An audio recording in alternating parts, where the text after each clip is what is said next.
إلى أحمد التجاني وجمت روضتي ومضى من أمري وما قل من صبري. Isra dan Mi'raj itu utuh lahir batin, bukan hanya ruhnya. Karena di antara kelompok umat Islam, ya orang-orang liberal beranggapan tidak mungkin Nabi itu Mi'raj lahir dan batin dengan badannya. Karena kalau sudah masuk ke atmosfer memerlukan begini macam-macam dan lain sebagainya. Jadi yang perlu kita sadari, perjalanan Isra dan Mi'raj itu bukan kehendak Nabi. Allah yang berkehendak. Ketika Allah berkehendak, maka Allah melengkapi semua kebutuhan apa yang seharusnya pada diri Nabi. Sehingga Nabi mampu melaksanakan hal tersebut atas kehendak Allah, bukan kehendak dirinya. Berbeda dengan Nabi Musa. Nabi Musa minta kepada Allah, didesak oleh umatnya untuk umatnya minta ketemu dengan Allah. Ini cengilnya Bani Israel itu. Jadi umatnya minta ketemu dengan Allah Subhanahu wa taala. Ya karena itu tidak mungkin Nabi Musa yang mewakili. Saya akan minta kepada Allah untuk bisa melihatnya. Ketika Nabi Musa minta untuk bisa melihat Allah, Allah bilang, "Kamu tidak bisa melihat aku," kata Allah Subhanahu wa taala pada Nabi Musa. Kemudian Allah Subhanahu wa taala memberi kepada Nabi Musa martabat kemampuan berbicara dengan Allah dengan firman-Nya, wa kallamallahu Musa taklima. Jadi Nabi Musa bisa berdialog dengan Allah Subhanahu wa taala. Sehingga Nabi Musa dikenal dengan kalimullah. Para hadirin rahimakumullah, untuk bisa berbicara dengan Allah Subhanahu wa taala, dijelaskan dalam kitab Jawahirul Ma'ani, Nabi Musa harus diupdate dulu. Kenapa? Badan para nabi ya, secara fisik mempunyai kekuatan melebihi kekuatan umatnya. Sehingga kalau bergulat, berkelahi, tidak ada yang bisa mengalahkan Nabi. Nabi yang manapun tidak bisa dikalahkan oleh umatnya. Karena sudah Allah kasih badan yang kuat secara fisik.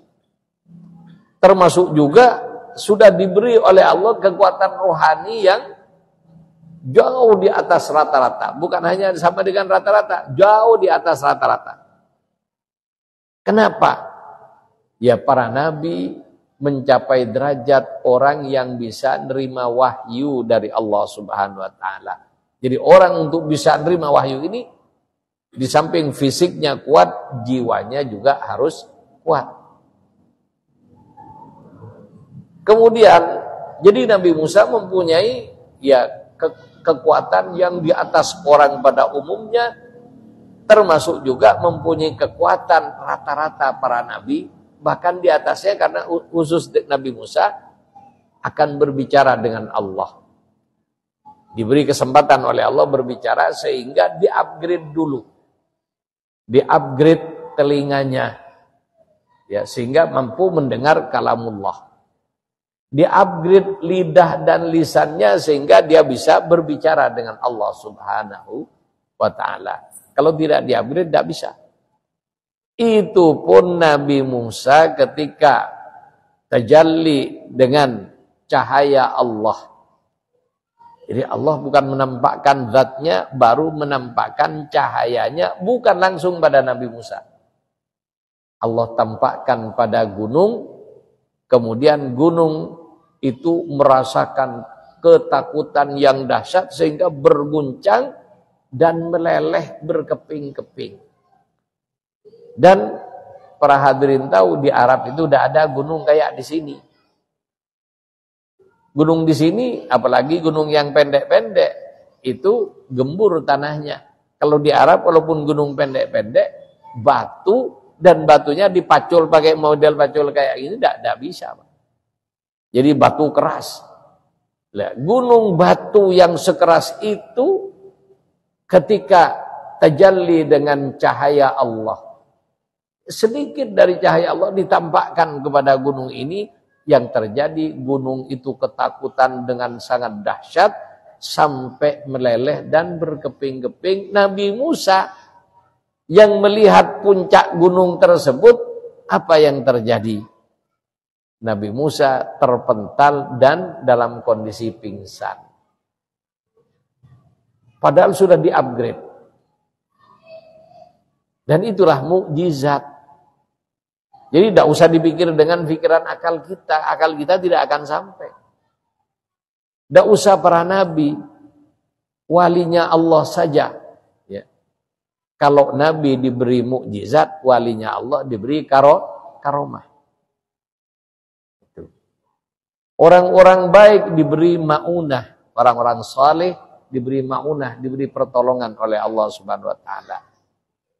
Kalau ada orang fasik, ahli maksiat, bahkan orang kafir yang sakti mandraguna, itu namanya istidraj. Apa namanya? Istidraj. Kalau para nabi namanya mukjizat. Kalau wali namanya karomah, kalau orang fasik dan kafir namanya istidraj. Ya, kalau dulu ada Fir'aun, ada Namrud yang diberi kekuatan dahsyat, orang-orang zaman dulu sampai berani melawan para nabi. Kemudian kalau zaman sekarang banyak orang yang diberi seperti itu. Namanya istidraj. Gimana padahal berbuat kerusakan? Kok tidak dapat bala langsung? Karena memang dibiarkan oleh Allah. Kayak orang Israel sekarang dibiarkan oleh Allah Subhanahu wa taala. Kita yang pakai akal-akal, gimana ini kok dibiarkan oleh Allah hidup orang kayak gitu? Membunuh orang Islam dan lain sebagainya. Ya. Allah yang Maha tahu dengan apa yang telah Dia tetapkan. Kenapa? Minimal kita harus tahu. Andaikan tidak ada orang-orang kayak gitu, andaikan tidak ada orang-orang Israel, maka orang Palestina tidak ada yang mendapat martabat sebagai mati syahid.